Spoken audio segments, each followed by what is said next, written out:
Bom, a gente estreia agora o Conversas e Conexões, que é um braço, né, da Feira Conexão Design de produção exclusiva de conteúdo. Isso é algo que eu já fazia na Feira Conexão Design, mas que agora eu trago esse trabalho aqui para o mundo digital em função desse isolamento que a gente está vivendo. Mas eu queria contar para vocês que esse primeiro ciclo de entrevistas vai ser com os grandes promotores de eventos de design do Brasil, né? Então eu abro essa conversa hoje com o Valdir Jatobá, que é o diretor-geral idealizador da MAD, né? O Mercado de Arte e Design, que é uma feira internacional de design colecionável que acontece todos os anos no pavilhão da Bienal. Seja bem-vindo. Obrigado, boa noite. Tudo bem, Valdir? Deixa eu subir um pouquinho a tela aqui, eu acho que eu estou ficando de fora dela. Bom, Valdir, eu estava contando para as pessoas que isso vai ser um ciclo de conversas, né? De entrevistas com grandes promotores de eventos de design autoral do Brasil, né? Você não podia ficar de fora disso e a gente abre esse ciclo de conversas com você. Eu fico muito feliz de você ter aceitado o convite, né? Obrigado a você pelo convite. Gente, o Valdir, que ele está à frente da MAD, que é o Mercado de Arte e Design, que é uma feira internacional de design autoral, que é design colecionável, como ele gosta de chamar, que acontece no pavilhão da Bienal todos os anos, né? Valdir, e conta pra gente como é que você está nesse momento de crise, né?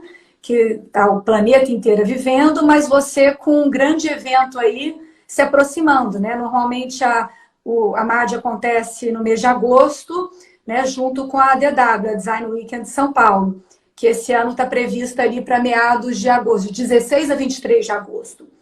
Como é que estão suas previsões e expectativas?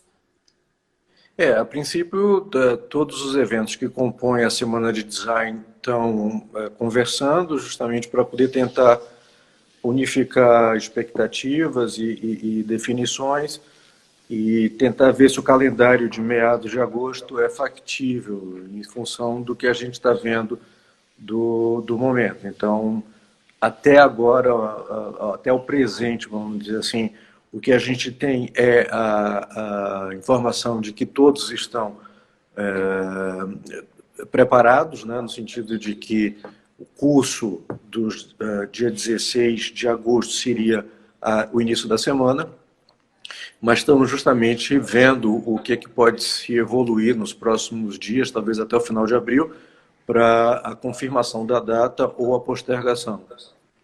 E além de vocês, organizadores de eventos, estarem em contato, você também tem conversado com os designers, com os estúdios, as galerias que sempre participam da MAD, porque deve estar todo mundo muito inquieto.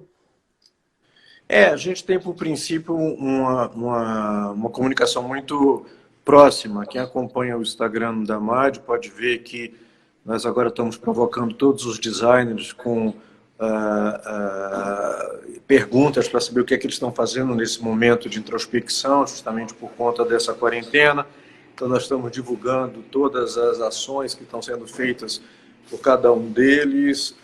Então, a gente tem essa proximidade com eles para entender como que também essas expectativas, esses vamos dizer assim, esses momentos interiores estão sendo, vamos dizer assim, gerenciados por eles. Então a gente está sempre se falando, a gente está sempre vendo o que existe de uma maneira geral, seja para os expositores, galeria, seja para os expositores designers, é uma grande, obviamente, angústia por não saber o que vem pela frente. Então, ninguém hoje em dia sabe o que pode estar vindo pela frente, no sentido de que ninguém tem certeza de absolutamente nada. Então, fica sempre essa angústia de todos por respostas que, infelizmente, não podem ser dadas por ninguém agora. E você? Como é que tem sido o seu dia a dia? Porque até eu notei assim, para a gente conseguir conversar, você está sempre muito ocupado. O fato de estar em casa não quer dizer que você está com menos trabalho, né? Não, eu acho que eu, além de tomar conta da MAD, eu também tomo conta do Instituto Bard e do Instituto Campana. Então, eu tenho 3 projetos que dependem de mim diretamente. Então, desde antes, independente de onde eu sentava fisicamente, eu tinha responsabilidades dos 3 projetos, então eu sempre tratei com uma certa disciplina qual o período do dia que eu me ocupo de um, de outro, ou como que eu faço essa coordenação de assuntos durante o período de trabalho. Então, estar fisicamente preso dentro de casa é mais um pouco, vamos dizer assim, angustiante, porque você não sai, você resolve tudo dentro de casa através dessas novas mídias, dessas novas formas de comunicação, de reuniões, quer dizer, então é diferente por isso, porque você teoricamente não sai e você não tem um tempo de deslocamento de uma reunião para outra, então as reuniões elas se duplicam, porque os horários de deslocamento que teoricamente você estaria fazendo quando estivesse na vida real, em casa você precisa só de 5 minutos para começar uma e entrar outra. Então, há uma certa rotina que eu tento manter, uma certa disciplina também para resolver os assuntos, sempre priorizando os que devem ser, vamos dizer assim, tocados de maneira mais rápida, vamos dizer assim, com respostas mais rápidas em função daquela prioridade que está sendo demandada. E, Valdir, você acha que o tema da próxima MAD, de que forma essa crise que a gente está vivendo deve se refletir na MAD na próxima edição, em relação a tema, escolha da cenografia, isso deve estar refletido lá ou não? Não. Eu não acho, não faço e nem acho que seria interessante tirar proveito do assunto para poder criar qualquer tipo de, vamos dizer assim, projeto, né? Então, tema ou qualquer coisa que venha a ser derivado para tirar proveito de uma situação que é inédita para todo mundo e que tem feito muita gente sofrer. Então, eu nunca pensei nisso e nem acho que seria interessante pensar. Então, o tema da MAD já está escolhido. Se ela acontecer esse ano, ela já tem uma definição do que vai ser o tema. Nós já temos esse tema desde novembro de 2019 decidido. A gente vai estar falando de alguma coisa que tenha relação com a natureza, de uma maneira geral, mas não vai ter nenhuma relação com o coronavírus. Bom, de qualquer forma, só de você falar um pouco da natureza é uma reflexão que todo mundo tem feito, né, agora, porque uma das coisas que se diz é que essas doenças, né, dos animais contaminando o ser humano, isso faz parte da forma como a gente tem explorado a natureza e tirado esses animais do habitat deles, né? E patógenos que antes ficavam dentro das florestas estão vindo para cá porque o contato desses animais com o homem aumentou porque a gente ocupou o espaço deles, né? E aí até essa colocação é mais para eu te perguntar também do design como ferramenta de reflexão, porque a arte sempre foi, né? E continua sendo. E você como colecionador de arte, né?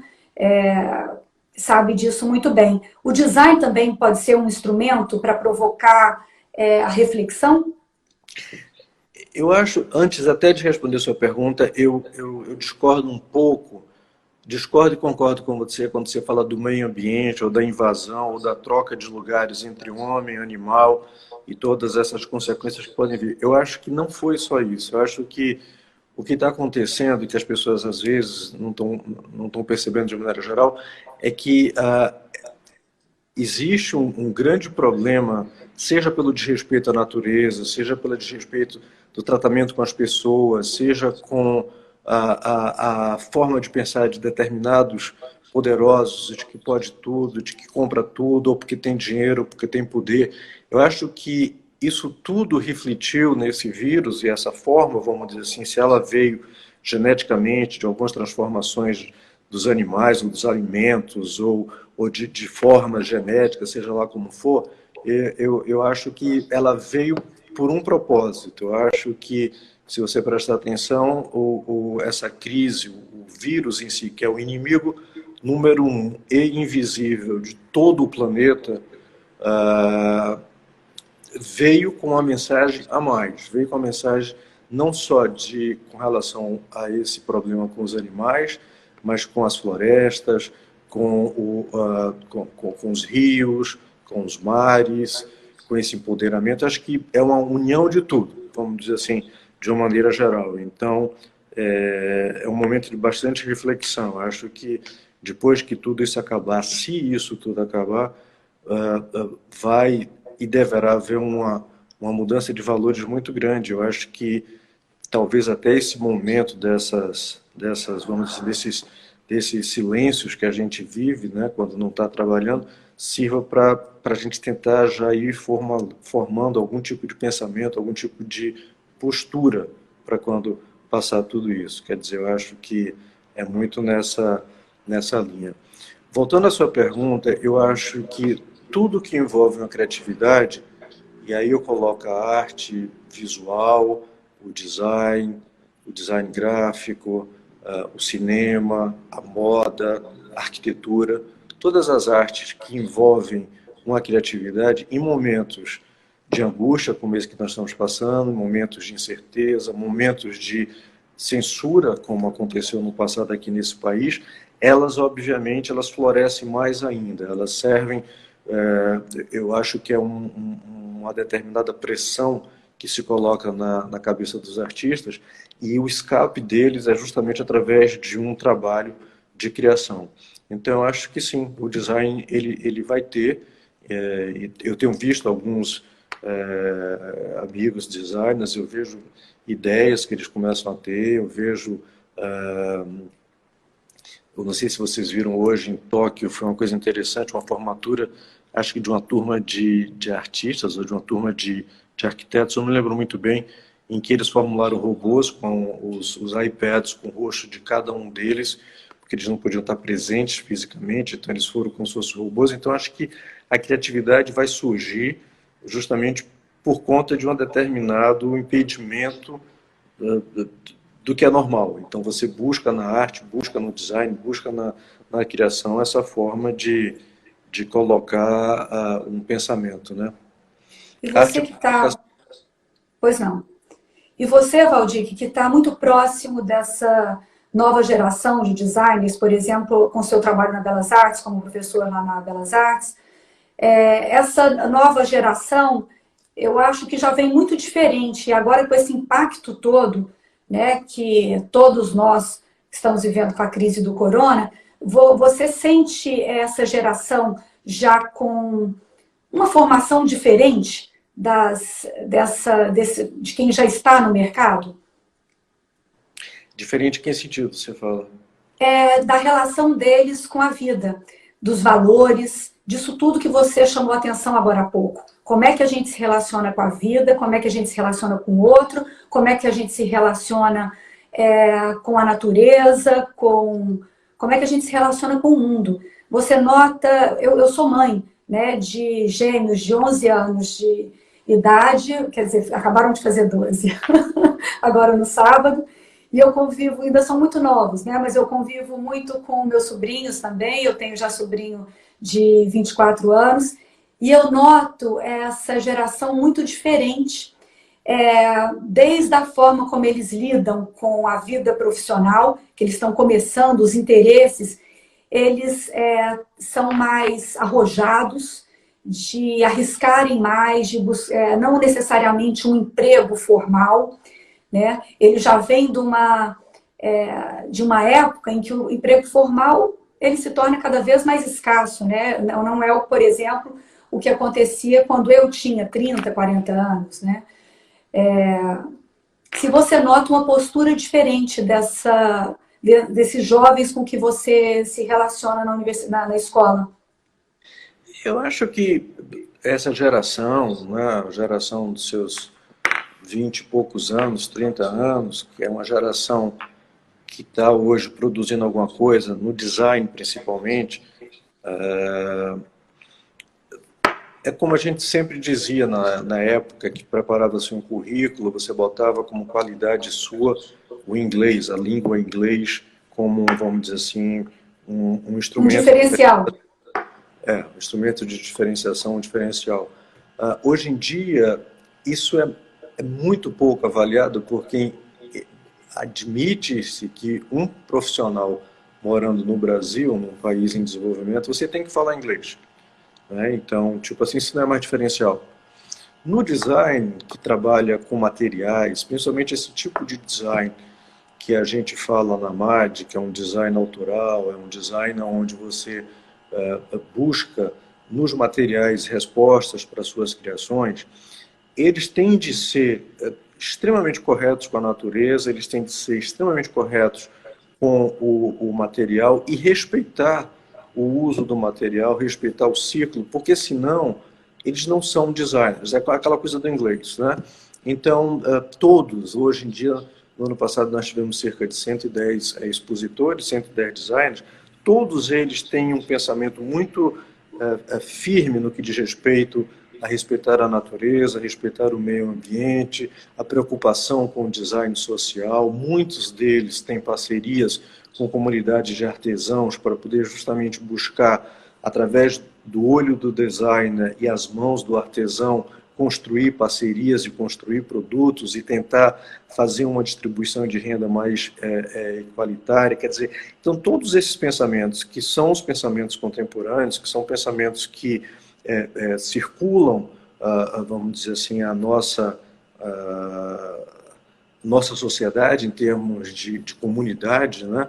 Isso tudo passa pela cabeça dos designers. Eu acho que, diferentemente dos artistas, porque os artistas, eles propõem, eles questionam, eles criam diálogos, mas o resultado do trabalho deles é muito contemplativo, porque o artista ou ele fotografa, ou ele pinta, ou ele produz um vídeo, e o resultado que é essa obra de arte você só contempla. Você entende uma mensagem que vai estar embutida ali, obviamente, no conceito de criação, que é diferente desse design que a gente fala, que é esse design autoral, esse design colecionável, que existe todo esse pensamento artístico, todo esse pensamento de criação, de conceito, mas você usa a peça. Então é uma cadeira que tem uma forma muito escultórica, praticamente uma escultura, mas ela tem uma forma para que você possa encontrar o local para sentar. Você é feita para sentar, diferentemente de uma escultura que é feita para você contemplar. Então, eu acho que nesse pensamento do design, justamente, de experimentar o material, de respeitar o material, de respeitar o artesão, existe aí já uma certa naturalidade com esses princípios todos que você comenta, e que talvez os seus filhos, aquela história, eles talvez não tiveram esses ensinamentos ou essa lógica tão natural como você está vendo nos seus filhos de 12 anos, porque eles já estão com seus 30 anos, vêm de uma outra geração, mas eles aprenderam ou eles receberam essa informação e colocam em prática na profissão. Já os seus filhos já vão ter isso naturalmente, como os meninos digitais que já mexem nas tecnologias desde quando são recém-nascidos, né? Brincam com os iPads, os iPhones, desde quando são recém-nascidos. Então isso tudo é muito natural. Então acho que existe sim, nessa grande maioria de designers com quem eu me relaciono, com quem eu lido, essa preocupação sim pelo uso correto das coisas, né? Eu acho que se você coloca no seu ofício a sua verdade na criação, a sua verdade no uso correto de materiais, a sua verdade com respeito ao próximo, então isso tudo, de uma maneira muito natural, você consegue exercer tranquilamente no cotidiano. Aliás, Valdir, eu quero te contar que depois desse ciclo de conversas aqui que a gente começou hoje com os promotores de eventos de design autoral do país, o próximo é sobre a função social do design. E vão ser com 3 professores, um da FAAP, um da Mackenzie e outro da USP. Provavelmente você conhece os 3. Te conto depois mais detalhes. Ô, Valdir, eu queria que você falasse um pouco mais sobre essa relação antes da gente falar do design colecionável, dessa relação do artesanato com o design que você começou a falar agora há pouco, porque às vezes me causa uma certa inquietação. Eu vejo um lado muito positivo, que as duas áreas trabalharem juntas, né? Artesãos e designers, e produzirem juntos. Mas me incomoda, às vezes, o designer fazer algum trabalho, e especificamente alguns designers convidados para fazer trabalhos com artesãos de uma determinada cidade, de um determinado local, para aprender, para desenvolverem coisas juntos. Mas me preocupa um pouco essa coisa de querer transformar o artesão no designer. você acha que isso tem que ser uma evolução natural ou não? Cada um tem o seu valor e cada um tem o seu lugar. Então, existe o mercado do artesanato, existe o lugar do artesão e vice-versa para o designer. Como é que você vê essa questão? Eu acho que tudo isso vai no início, né? Se você prestar atenção, o artesanato é uma repetição de uma técnica feita por uma geração X, que repassa para os seus descendentes e que continuam fazendo aquela repetição daquela técnica. O design é justamente uma forma de você, vamos dizer assim, trazer soluções para a criação de objetos que, de certa forma, vão ter, algumas dessas criações vão ter técnicas especiais para o seu desenvolvimento. Você nunca vai conseguir fazer um artesão virar designer, nem um designer virar um artesão. Você até pode ter um designer com habilidades manuais que possam desenvolver as suas técnicas, mas aquilo ali é um designer trabalhando. É o designer de madeira, que trabalha muito bem com a madeira, que é praticamente um carpinteiro e é um designer ao mesmo tempo. Mas você não vai ter nunca um design, um artesão que vai se transformar num design. Eu acho que essas parcerias, elas são super válidas, eu apoio todas elas, desde que haja um respeito entre as duas pessoas, entre o artesão e entre o design. É impossível o designer querer que o artesão entenda de imediato tudo aquilo que ele está propondo e vice-versa. Porque existem barreiras, existem, às vezes, problemas de língua. Eu vejo muitos designers que vão atrás de comunidades indígenas que tem um artesanato belíssimo, que tem um artesanato super rico de uma determinada região do país, que às vezes eles não falam português. Então você tem barreiras que são às vezes pequenas, às vezes muito grandes, e você tem ali um único resultado, uma única função, desculpe, que é buscar o resultado daquele projeto que você quer. Então, se você se coloca na posição do outro, e se você consegue respeitar o outro, eu acho que essas parcerias são muito bem-vindas. O que eu não gosto, e eu vejo muito isso acontecer, e realmente acho que isso não tem nada a ver, é o tipo de parceria em que o designer, o artista está ali claramente para poder explorar aquela técnica daquele artesão, para fazer aquele determinado projeto, depois tchau, vou-me embora, e larga aquela comunidade daquele jeito. Isso não é design social. O design social, ele tem por sua, vamos dizer assim, por toda a sua vertente, um trabalho, um respeito, um compartilhamento, aonde ele possa ajudar aquela comunidade a crescer. Esse sempre é o projeto. Você tem de tornar esse projeto sustentável, sócio e economicamente.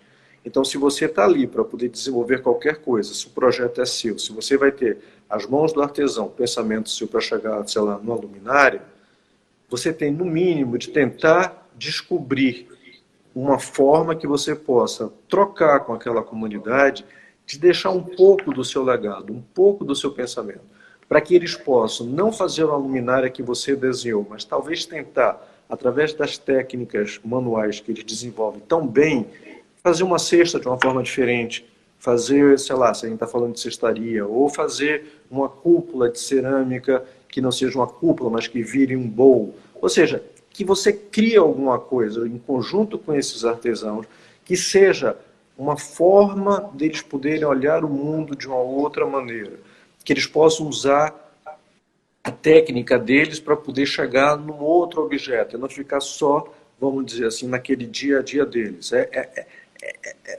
Não sei, talvez eu não consiga explicar para vocês, porque na prática isso a gente faz super fácil, mas é você poder, já que você tem uma posição dita um pouco superior, vamos dizer assim, porque você tem o pensamento, a criatividade, o raciocínio, do que aquela pessoa que só está repetindo aquela técnica, que só está fazendo aquilo, talvez você criar formas de empoderar aquela comunidade, aquele artesão, compartilhando ideias, compartilhando soluções, para que eles possam, vamos dizer assim, chegar a outros produtos, ou chegar a outras formas de fazer aquele artesanato e que com isso você consiga elevar o status daquele objeto, que às vezes é uma lembrança turística, para um objeto não de design, mas um objeto que tem um pouco mais de bossa, que tem um pouco mais de diferente do que aquilo que até então eles têm apresentado. Eu acho que nessas parcerias com o design social, o desenho é a obrigação de ser a janela do mundo daquele artesão. Que bonito isso, Valdir. E as pessoas estão gostando muito do que você está dizendo. Eu estou Ah, vendo é? aqui o Camerino aqui batendo palma, a Elma Souza lá de Brasília também. A Ellen Obrigado. comentou aqui da comunidade dos quilombolas, né? Tatiana Coutinho, tem muita gente entrando aqui. Realmente isso que você disse agora, realmente é essa importância do design social e da relação de respeito, né?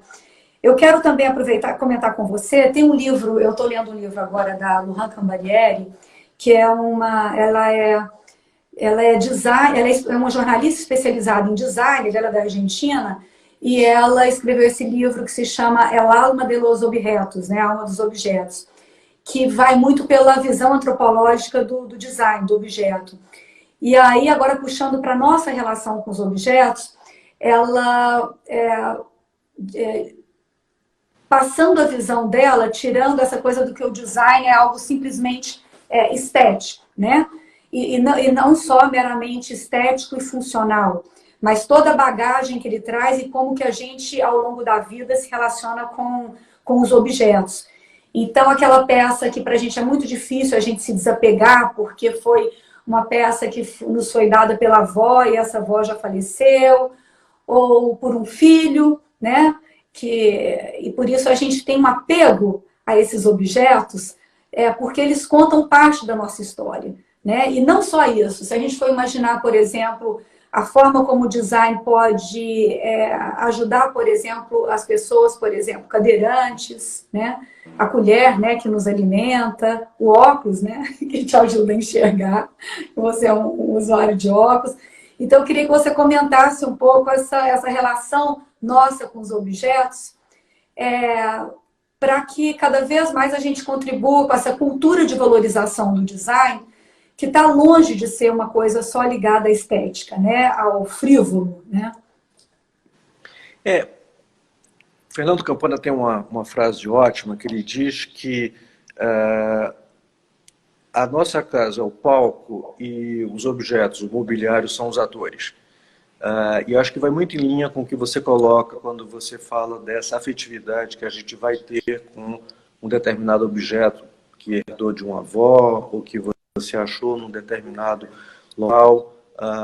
E se você for parar para pensar, seja na citação dele, seja no que você comenta, nós estamos falando de emoção. Hoje, e aí é isso que a gente faz muito lá na MAD, quer dizer, todos os objetos que a gente reúne lá na MAD através dos designers, todos eles têm uma história por detrás, que é uma história de criação, que define o famoso conceito de criação, né? Porque, na prática, ninguém precisa de mais nada na vida. Você já tem a sua mesa com suas 4 cadeiras para poder você almoçar ou jantar. Você já tem o seu sofá, você já tem a sua mesinha, você já tem a cerâmica. Nós não precisamos de mais nada na vida. Agora, se você passa a olhar, se você passa a entender um determinado objeto que foi criado, que tem uma história por detrás, que é o que a gente chama do famoso storytelling, que faz parte de um processo de criação, você consegue resgatar a emoção com que aquela peça foi concebida e você consegue se relacionar afetivamente com aquela peça. Então, se você vai se você compra, por exemplo, um banco da Inês Sherton, que é um banco de lã, que Adoro. é um banco todo trabalho em lã, etc. e tal, você não está comprando só um banco que tem um assento de lã. Você está comprando um banco que foi manualmente feito por ela na marcenaria, em que aquela lã é uma lã natural que foi extraída das ovelhas que ela cria, que foi essas ovelhas foram tosadas por ela, foi ela que esticou a lã, foi ela que tingiu a lã. Ou seja, você tem aí todo um trabalho de contar essa história que aquele banco, com certeza, vai ser mais valioso para você do que um banco que você compra numa cadeia de lojas que vende Com bancos certeza. que vão servir para sentar. Da mesma forma que o banco da Inês Scherter vai servir para sentar, o outro banco também, mas você vai priorizar aquele outro, porque aquele outro tem uma carga emocional muito grande. Então, eu acho que o design e o seu criador, né, o designer, ele tem a função de contar essas histórias. E eu quero falar de um tema que é muito caro para você e que tem a ver com o que a gente vinha conversando. O design colecionável. Eu queria que você explicasse para a gente por que você faz questão de usar essa expressão quando você conceitua a MAD, né? O evento que você faz. É uma vertente dentro.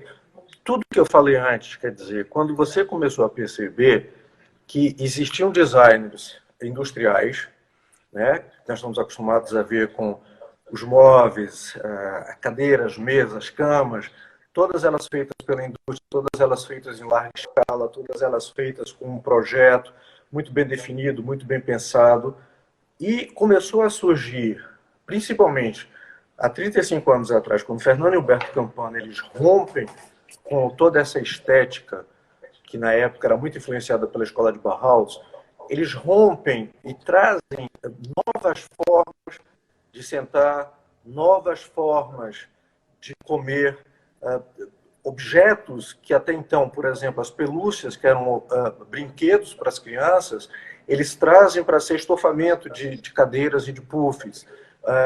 O bambu passa a ser um revestimento para uma determinada, sei lá, porta. Ou seja, eles começam a trazer ali uma certa, vamos dizer assim, literatura de materiais inusitados que tinham um determinado uso, que passam a ser ressignificados, passam a criar novos usos, passam a ter um novo contexto.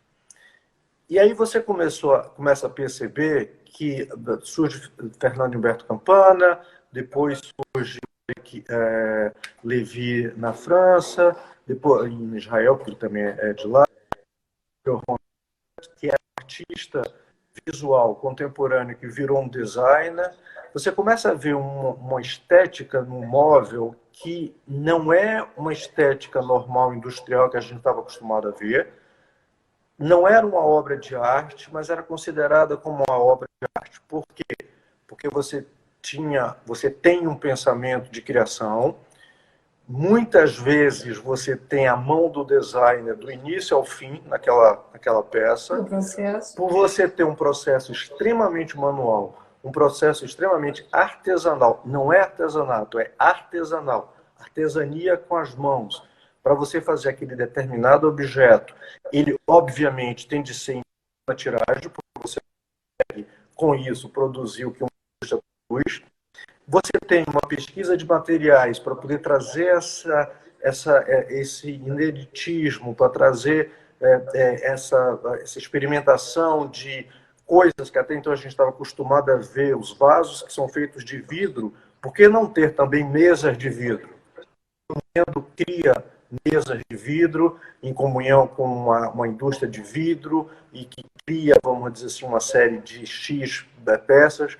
Ou seja, você começa a juntar criação, materiais, pequenas quantidades, coisas escultóricas ou coisas com um status de arte muito forte por detrás. Grande conceito de isso se assemelha muito a um processo de arte visual, principalmente arte contemporânea. Então você começou a ver que o colecionador de arte, que tem nas suas paredes as telas, as fotos, os vídeos, começou também a se preocupar com o entorno, em querer, por exemplo, melhor que seja, italiano que seja, produzido pela melhor fábrica italiana, mas que vai ser um sofá com uma série infinita, talvez também tenha um sofá mais escultórico que seja em 10, em 15, que tenha um certificado de criação, que tenha uma assinatura por detrás, que tenha uma limitação, porque tudo isso não é só o fato daquele colecionador a relação que essa peça pode ter com uma galeria de design, com um museu de design. É um mercado paralelo ao mercado da arte contemporânea, principalmente, em que você vê as mesmas, vamos dizer assim, os mesmos players, os mesmos jogadores, de um lado e do outro, tentando trazer um significado maior para aquela peça, para aquele objeto. Então, isso tudo você conceitua um design colecionável. Eu posso ter uma cadeira, por exemplo, do Fernando e do Humberto Campana, que nós estamos falando deles, que eu sei que vai ter 15 edições, por exemplo, que tem um conceito, que tem um determinado tipo de material, XYZ, tudo isso que a gente falou aqui para não ficar repetindo. Porque eu sei que aquela cadeira vai ser vendida por uma galeria que representa os designers. Eu sei que se amanhã ou depois eu quiser vender essa cadeira, ou se quiser encontrar mercado secundário para essa cadeira, eu vou encontrar. Por quê? Porque eu estou amparado por todos esses jogadores de um mercado de arte que, por sua vez, criaram um mercado de design. E aí veio a primeira feira para falar de tudo isso, cerca de 15 anos atrás, em Miami, que é Miami Design, aonde começou a trazer toda essa vamos dizer assim, essa cultura de galerias, de escritórios de design, para justamente mostrar numa feira, como existem as feiras de arte, também tem as feiras de design. E nesse caminho que a MAD foi e que tenta todo ano colocar essa expressão de um design em pequena série que se transforma no design de coleção, um design colecionável, ou como era chamado antes, um design art, que caiu por uso esse termo, porque o design já é arte por si, então você dizer que é design art. Então, muito mais design de coleção, design colecionável, porque aí você envolve todos esses conceitos. Gente, eu queria, para quem não sabe, contar aqui para vocês que o Valdir, que além dele ser o diretor artístico, né, o diretor-geral da AMAD, ele também dirige, né, o Instituto Campana e dirige também o Instituto Bard, né, por isso que ele fala com tanto conhecimento de causa, né, porque está lá totalmente envolvido e também por causa da sua amizade com os Campana, né, com os irmãos Campanas. Valdir, você, numa conversa comigo anterior, você estava me dizendo que esse termo design tem sido muito maltratado. Por quê? É aquela história, né? Todo mundo pensa que o design vem do inglês, desenho, né? Não, o design vem do latim, significa designo, desejo. O design no Brasil, acho que uma das palavras mais maltratadas que existem, mais desrespeitadas que existem, até brinco dizendo que o que tem de designer de sobrancelha nesse país é um absurdo. De boa. Os pobres dos designers que estudaram anos a fim nas universidades serem comparados com designers de sobrancelha, com designers de bolo, designers de beauty designers, que são... Eu não tenho nada contra isso, muito pelo contrário. Eu acho que as profissões são todas elas muito, muito importantes e muito valorizadas. Mas por que o termo só que está sendo mal empregado, né? Exatamente. Por que não assumir que um beauty designer é um maquiador? Não tem nada demais, entendeu? Mas acho que isso é um hábito brasileiro, da gente querer criar nomes, principalmente em inglês, para ter mais charme, para ter mais marketing. Termina, sei lá, quebrando muito com respeito para cima das palavras. Então, o design, eu acho que, a partir do momento que tem uma feira como a MAD, a partir do momento que tem uma dupla de designers como Fernando Humberto Campana, como tem a Cláudia Moreira Salles, quando tem um Léo Capote, quando tem uma Carol Guy, que são... A Carol estava aqui agora há pouco assistindo a gente. Ah, é? Quando são designers que acreditam no que fazem, acreditam no seu ofício, que cada vez mais pesquisam para poder estar trazendo resultados nas suas criações. Quer dizer, eu acho que isso tudo serve para poder salvar um pouco essa confusão toda que as pessoas fazem, principalmente com essa palavra aqui no Brasil. E Valdir, citando aí um pouco a Lina Bobardi, né, que sempre teve sempre valorizou muito a cultura brasileira, e aí eu quero amarrar isso com a questão do design nacional, o design brasileiro. Você acha que existe isso do design brasileiro, ou o design é uma linguagem universal? Eu acho que você tem algumas... Eu sou contra essa coisa de design brasileiro, design americano, design europeu. Eu acho isso tudo, ainda mais no mundo globalizado, do jeito que a gente vive, acho que isso tudo se perde em conceitos, se perde em denominações.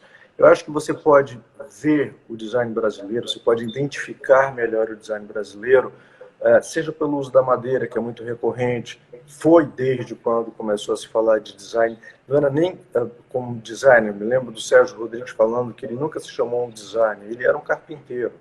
O tenreiro da mesma forma, quer dizer, eles faziam marcenaria. Mas desde então o uso da madeira sempre foi muito privilegiado por eles, sempre foi, vamos dizer assim, muito enobrecido por eles. Então, se o design brasileiro usa mais da madeira, sim, usa mais da palhinha, quer dizer, então, com isso você tem algumas identificações que você pode estar indo para observar melhor o design brasileiro. Então, o que eu acho que tem no pensamento da Lina Bobardi, no pensamento dos Campana, no pensamento da Cláudia, no pensamento do Carlos Mota, do Hugo França, é a valorização do material que tem nesse país. Seja a madeira, seja a fibra, seja a cerâmica, seja como se chama, a semente, que você possa fazer ali os seus beads e tudo mais. Eles voltam o olhar para o Brasil. Eles valorizam o que é brasileiro. E eles criam em cima disso. Que foi sempre uma vertente, um pensamento de Lina Bobardi. Olhem para as riquezas naturais, olhem para o Brasil. Vocês aqui têm muito mais riquezas do que vocês imaginam. Ela escreve aquele manifesto de pedras contra diamantes, stones against diamonds, quando ela vai a Minas Gerais e ela encontra os cristais de rocha brotando nas ruas, nos rios. E ela diz exatamente isso, essa riqueza natural, essa abundância natural que vocês têm nesse país, praticamente único no mundo, é que deve ser valorizado por vocês. Vocês não precisam ficar olhando os exemplos europeus, os exemplos americanos, para poder dizer que são mais valiosos do que os que você tem aqui. Então, esse eu acho que é um pensamento que ela pregou muito isso, que ela dizia muito isso, e que ela valorizava muito no sentido de que, com todo esse conhecimento, com todo esse, vamos dizer assim,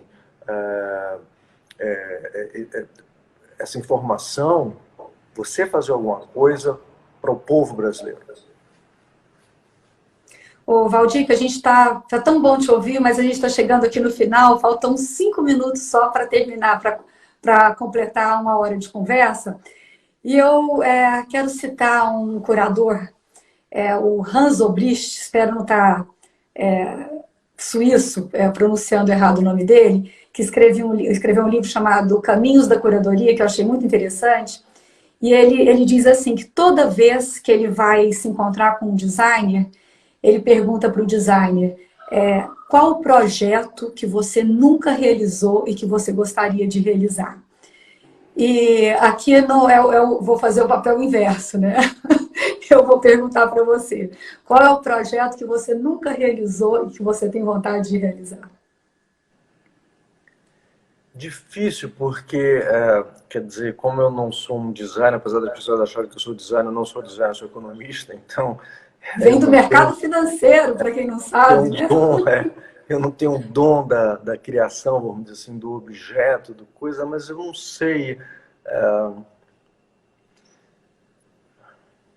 Você quer levar a MAD para outro país, por exemplo? Um exemplo. É interessante, quer dizer, você pensar nessas coisas, mas eu acho que talvez eu criaria alguma coisa que... Eu não sei, se eu tivesse o dom de criar alguma coisa, eu tentaria criar algo que fosse muito em cima de uma resposta social. Eu não sei, fala-se tanto de uma doença como câncer e até hoje nunca se descobriu a cura para o câncer. Fala-se tanto de uma doença como a AIDS e até hoje não se inventou a cura da AIDS, entendeu? Quer dizer, eu não sei, eu acho que eu iria mais para tentar, talvez, entender o porquê de não se achar essas curas, se tem algumas jogadas no meio de tudo isso, mas acho que eu tentaria, sei lá, buscar uma solução mais assim no caminho da ciência, de tentar descobrir um remédio, alguma coisa que diminuísse o sofrimento de tanta gente, né? Porque eu acho que de todas, o câncer é uma doença mais perversa que pode existir para a humanidade. Então eu iria muito nessa linha, de tentar descobrir um remédio que viesse a resolver o problema do câncer. Valdir, olha, muito bom te ouvir. Eu quero agradecer, né, a confiança, a abertura de você ter aceitado o convite, né, para essa entrevista, para esse bate-papo.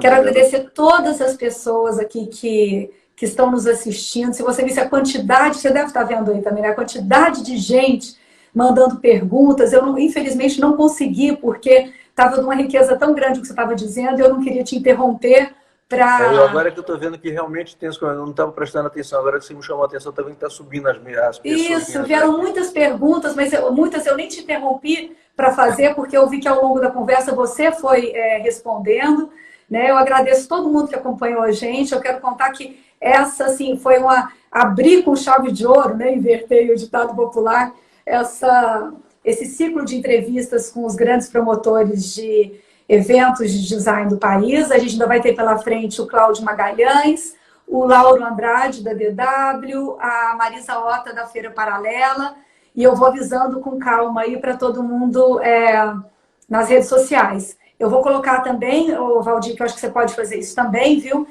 Nos stories, né? Eu vou colocar no da Feira Conexão, você pode colocar aí no da MAD, no seu pessoal, salva aí o vídeo, agora no final, e depois você disponibiliza nos stories para quem não pôde ver depois. E obrigada. Foi muito bom conversar com você. Obrigado pelo convite, conto comigo. Vamos ficar em contato para o próximo. Tá certo. Grande abraço. Tchau, obrigado. Obrigado, pessoal. Tchau. Tá, gente. Obrigada. Cuidem-se, né? Cuidem-se.